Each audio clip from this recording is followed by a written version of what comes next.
Doctor Shafiqur Rahman, মঞ্চে উপবিষ্ট অন্যান্য নেতৃবৃন্দ, আমার প্রাণপ্রিয় সাতক্ষীরাবাসী, আসসালামু আলাইকুম ওয়া রাহমাতুল্লাহ। সম্মানিত ভাইরা আমার, বৈষম্যবিরোধী ছাত্র আন্দোলনের নেতৃত্বে ছাত্র জনতার বিগত 5ই আগস্ট তারিখে যে গণ অভ্যুত্থান অনুষ্ঠিত হল, মূলত এই অভ্যুত্থানের মাধ্যমে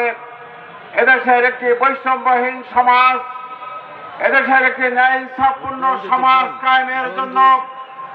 এই যে গণজাগরণ, এই যে গণ অভ্যুত্থান, এটাকে আগামী দিনের একটি সফল বিপ্লব হিসাবে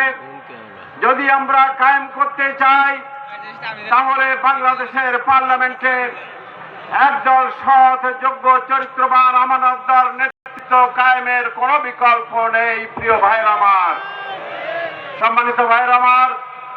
আসলে বাংলাদেশের জাতীয় সংসদ থেকে শুরু করে সকল পর্যায়ের নেতৃত্ব, যদি আমরা ভালো মানুষ, সৎ মানুষের যদি সমাহার না ঘটাতে পারি, তাহলে আমরা